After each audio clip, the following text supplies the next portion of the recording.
வணக்கம் மக்களே, எல்லாரும் எப்படி இருக்கீங்க? மக்களே, உங்களில் பல பேர் சோலார் பேனலை பற்றி கேள்விப்பட்டிருப்பீங்க. அதாவது சூரிய ஒளியை மின்சக்தியாக பயன்படுத்தக்கூடிய ஒரு நுட்பம், டெக்னாலஜி. இந்த டெக்னாலஜியை பற்றி பரவலாக சாமானிய மக்கள்களோட கருத்து என்னவா இருக்கும்னு பார்த்தா, இந்த டெக்னாலஜி எல்லாம் 4 ஏசி, 5 லைட்டு, 5 ஃபேன் இப்படின்னு அதிகப்படியான கரண்ட்டை பயன்படுத்தக்கூடிய வசதியான வீடுகளில் கரண்ட் பில்லை கம்மி பண்ணுறதுக்கும் தொழில் சார்ந்த கட்டிடங்கள்லையும் தான் பொருத்துவாங்க. அதுவே மிடில் கிளாஸ் சின்ன வீடுகளுக்கு இந்த ஐடியா கொஞ்சம் கூட ஒத்து வராதுன்னு நம்பிட்டு இருக்காங்க. ஆனால் இப்போ இந்த எண்ணத்தை மாற்றுற விதத்தில் எப்படிப்பட்ட ஒரு சின்ன வீடாக இருந்தாலும் அதுக்கு ஏற்ற மாதிரியான ஒரு பட்ஜெட் சோலார் பேனல்களை எப்படி பொருத்தலாம்ன்றதையும், அதுக்கு முழுசாக எவ்வளவு வரைக்கும் செலவாகும் அண்ட் இந்த சோலார் பேனல்களை எப்படி முறையாக பயன்படுத்தி இபி பில் மின்சாரத்துக்கு ஆகக்கூடிய செலவை கம்மி பண்ணுறதுன்னு எளிமையாக எல்லாருக்கும் புரிகிற விதத்தில் டீட்டெயில்டாக இந்த வீடியோவில் பார்த்துருவோம். வீடியோவை ஸ்கிப் பண்ணாமல் பாருங்கள், அப்போ தான் கண்டினியூட்டி புரியும். அதுக்கு முன்னாடி நீங்கள் நம்ம சேனல் பேஜுக்கு புதுசாக இருந்தால், நான் civil engineer Kishore. Civil engineering சம்பந்தமான சுவாரஸ்யமான வீடியோஸ்க்கு நம்ம சேனலை சப்ஸ்கிரைப் பண்ணிக்கோங்க. இன்ஜினியரிங் சம்பந்தமான பிரைவேட் ஜாப் வேகன்சிஸ், வேலைவாய்ப்பு சம்பந்தமான தகவல்களுக்கு கீழே தெரியுற இந்த இன்ஸ்டாகிராம் ஐடியா ஃபாலோ பண்ணுங்கள். கண்டிப்பாக யூஸ்ஃபுல்லாக இருக்கும். இப்போ வாங்க வீடியோக்குள்ள போகலாம். மக்களே, முதல்ல இந்த சோலார் பேனல்கள் எப்படி செயல்படுதுன்னு சிம்பிளாக சொல்லிடுறேன். சூரியனில் இருக்கக்கூடிய போட்டோ வோல்டிக் செல்கள் இந்த சோலார் பேனல்களில் இருக்கக்கூடிய நீல நிற சிலிக்கான் செல்கள் மேலே படும்போது சிலிக்கானுக்கு உள்ள அடைக்கப்பட்டிருக்கிற எலக்ட்ரான்கள் நகர தொடங்கிடுது. இந்த எலக்ட்ரான்களோட அசைவுகள்ல இருந்துதான் மின்சாரத்தோட உற்பத்தி உண்டாகுது. பிறகு இந்த மின்சாரம் பேனலை சுத்தி இருக்கக்கூடிய சில்வர் ஸ்ட்ரிப்ஸ்களுக்குள்ள ஊடுருவி பாசிட்டிவ் நெகட்டிவ்னு அவுட்புட் மூலயமா நமக்கு கிடைக்குது. இந்த சோலார் பேனல்கள் சைஸ் வாரியாகவும் கெப்பாசிட்டி வாரியாகவும் குறைந்தபட்சம் 10 வாட்ஸ்ல இருந்து ஆரம்பிச்சு 1000 வாட்ஸ் 1000 கிலோ வாட்ஸ் வரைக்கும் மார்க்கெட்ல கிடைச்சிட்டு இருக்கு. ஸோ நம்ம வீடுகளில் மின்சாரத்தோட பயன்பாட்டை பொறுத்து சரியான அளவு பேனல்களை நம்ம தான் தேர்ந்தெடுக்கணும். மக்களே, இந்த சோலார் பேனல்களை நீங்கள் 2 வகைகளில் பயன்படுத்தலாம். முதலாவது, உங்கள் வீட்டுக்கு மேலே சூரிய ஒளி படுற மாதிரி சரியான ஒரு இடத்துல சோலார் பேனல்களை பொருத்தி அந்த சோலார் பேனல்கள் மூலயமா உண்டாகக்கூடிய மின்சாரத்தை டிசி அவுட்புட் மூலயமா ஒரு இன்வெர்டர் பேட்டரியில் ஸ்டோர் பண்ணி வச்சுக்கிட்டு தேவைப்படும் போது கரண்ட் ஆஃப் ஆன பிறகு ஒரு ஜென்ரேட்டர் மாதிரி இந்த ஸ்டோர் பண்ணி வச்சிருக்க மின்சாரத்தை நீங்கள் பயன்படுத்தி யூஸ் பண்ணிக்கலாம். இந்த திட்டத்துக்கு உங்களுக்கு தேவையானதெல்லாம் தேவையான அளவு சோலார் பேனலும் வரக்கூடிய கரண்ட்டை ஸ்டோர் பண்ணி வைக்கிறதுக்கு போதுமான சைஸ் பேட்டரியும் தான். இந்த 2 விஷயம்தான் அதிகபட்ச செலவை ஆக்கிரமிக்குது. ஒரு உதாரணத்துக்கு, உங்கள் வீட்டில் பெரும்பாலான நேரம் 3 ஃபேன், 3 லைட், ஒரு டிவி, ஒரு ஹோம் அப்ளையன்ஸ் ஓடுதுன்னு வச்சுக்கோங்க. மிக்சி, கிரைண்டர், அயன் பாக்ஸ்னு இதில் எந்த ஒன்று ஓடிட்டு இருந்தாலும் உங்களுக்கு இப்போது இதெல்லாத்தையும் இயக்கிறதுக்கு உங்களுக்கு குறைஞ்சபட்சம் 400 வாட்ஸ் கரண்ட் 1 மணி நேரத்துக்கு தேவைப்படுது. அதுவே 10 மணி நேரமாக இருந்தால் உங்களுக்கு 4000 வாட்ஸ் கரண்ட் தேவைப்படுது. மீட்டர் கணக்குப்படி சொல்லணும்னா ஒரு யூனிட்ன்றது 1000 வாட்ஸை குறிக்குது. ஆக 4000 வாட்ஸ் கரண்ட் உங்களுக்கு தேவைப்படணும் போது 4 யூனிட் கரண்ட் செலவாகுது.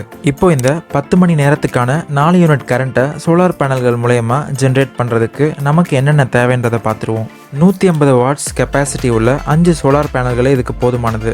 இது மூலயமா நமக்கு மொத்தமாக 750 வாட்ஸ் வரைக்கும் மின்சாரத்தை உற்பத்தி செய்ய முடியும். இப்போ இது மூலயமா வரக்கூடிய மின்சாரத்தை ஸ்டோர் பண்ணி வைக்கிறதுக்கு நமக்கு 2 சோலார் இன்வெர்டர் பேட்டரி வாங்க வேண்டியதாக இருக்கும். இப்போ இந்த செட்டப் மூலயமா நமக்கு நாள் 1க்கு 4 யூனிட் கரண்ட் சூரிய ஒளியிலிருந்து உற்பத்தி பண்ணி அதை முறையாக பயன்படுத்திக்கவும் முடியும். இதுக்கு ஆகக்கூடிய செலவு சோலார் பேனல்களுக்கு 20,000 ரூபாயும், இன்வெர்டர் பேட்டரிகளுக்கு 30,000 ரூபாயும் அண்ட் இதர இன்ஸ்டாலேஷன் செலவுகள்னு 5,000 ரூபாயும், மொத்தமாக நமக்கு 55,000 ரூபாய் செலவாகுது. இந்த தொகையை ஒரு பேக்கேஜாகவே வச்சு எல்லா ஃபெசிலிட்டிஸ்களோட பல சோலார் பேனல் நிறுவனங்கள் மார்க்கெட்டில் அவைலபிளாக இருந்துட்டு இருக்காங்க. அதோடைய லிங்க்குகளும் டிஸ்கிரிப்ஷனில் கொடுத்துருக்கேன், தேவைப்படுறவங்க யூஸ் பண்ணிக்கோங்க. என்னடா இவன் பட்ஜெட்டில் சொல்லுவான்னு பார்த்தா இப்போ 55,000 ஆகும்னு சொல்கிறானேன்னு பார்க்குறீங்களா? அப்போது நான் அடுத்து சொல்ல போகிற கணக்கு உங்களுக்கானது தான், கொஞ்சம் நல்லா கவனிங்க. மக்களே, இது ஒரு எடுத்துக்காட்டெல்லாம் சொல்லலை, இதனுடைய சொந்த கதை. நானும் உங்களை மாதிரி தான் 55,000 ரூபாயின் உடனே எதுக்கு இவ்வளவு பெரிய இன்வெஸ்ட்மெண்ட்டுன்னு ஆரம்பத்தில் வேண்டாம்னு தான் முடிவு பண்ணிட்டேன். நம்ம டிஎன்ஏபியில் ஒரு வீட்டுக்கு 500 யூனிட்டுக்கு மேலே கரண்ட் போகும்போது கரண்ட்டுடைய விலை மொத்தமாக யூனிட்டுக்கு ₹2.50 வழக்கத்துக்கு அதிகமாக வசூலிக்கப்படுறதை கவனிச்சேன். ஸோ இங்கே நான் பண்ண வேண்டியதெல்லாம் கரண்ட் யூனிட்டுக்கு 500 தாண்டாமல் பார்த்துக்கிட்டா என்னால் 500 ரூபாய் வரைக்கும் மிச்சம் பண்ண முடியும். அண்ட் இந்த சோலார் இன்வெர்டர் பேட்டரி மூலயமா கரண்ட்டை சேமித்து வச்சு தேவையான நேரத்தில் பயன்படுத்திக்கிறது மூலயமா ஒட்டுமொத்தமாக என்னால் 2 மாதத்துக்கு ஒரு வாட்டி 800 ரூபாய் வரைக்கும் கரண்ட் பில்லை மிச்சம் பண்ண முடியுது. கூடவே போனஸாக power cut, EB office maintenance, shut down, மழை, புயல்னு எந்தவித கரண்ட் பிரச்சனையும் இல்லாமல் நமக்கு தேவையான மின்சாரத்தை முன்கூட்டியே சேமித்து வச்சு தேவைப்படுற நேரத்தில் அதை முறையாக பயன்படுத்தி நிம்மதியாக இருந்துக்க முடியும். மக்களே, இந்த தொகை ஆரம்பத்தில் பெருசாக தெரிஞ்சாலும் இது ஒரு லாங் டேர்ம் இன்வெஸ்ட்மெண்ட்டாகவும் உங்கள் பணத்தை ஒரு சில வருஷத்துலேயே இது திருப்பி மிச்சம் பண்ணி கொடுத்துரும்ன்றதுல எந்த சந்தேகமும் கிடையாது. மக்களே, நீங்கள் ஆல்ரெடி இன்வெர்டர் அண்ட் பேட்டரியை உபயோகப்படுத்துகிறவங்களா இருந்தால் நீங்கள் வெறும் சோலார் பேனலை மட்டும் வாங்கி பொருத்தி அதை ஒரு சோலார் மாடல் இன்வெர்டர் பேட்டரியாகவும் கன்வெர்ட் பண்ணிக்கலாம்ன்றது குறிப்பிடத்தக்கது. இல்லைங்க, இதெல்லாம் முடியாது, என்னால் இவ்வளவு பெரிய தொகையெல்லாம் செலவு பண்ண முடியாதுன்னு சொல்கிறவங்களா இருந்தால் இன்னொரு சூப்பர் ஐடியா இருக்குது.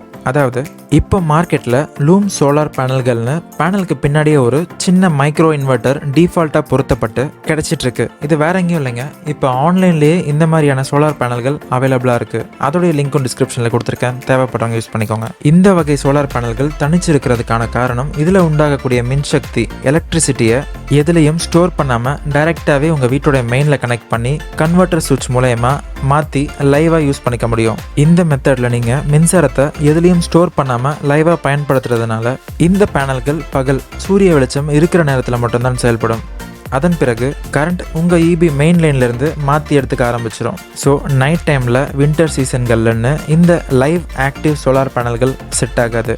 அப்போ கண்டிப்பாக கரண்ட்டை சேமித்து வச்சு பயன்படுத்துறதுக்கு உங்களுக்கு பேட்டரிகள் தேவைப்படும். ஆனால் இந்த முறையில் சம்மர் டைமில் டே டைம் ஃபுல்லாக ஏசி ஓடினா கூட உங்களுக்கு 0 எலக்ட்ரிசிட்டி பில் தான் உண்டாகும். இந்த லூம் சோலார் பேனல் நிறுவனங்களை போல பல நிறுவனங்கள் தன்னுடைய பேனல்களுக்கு 1 இல்லை 2 இல்லைங்க 25 வருஷம் வாரண்டி கொடுக்குறாங்க.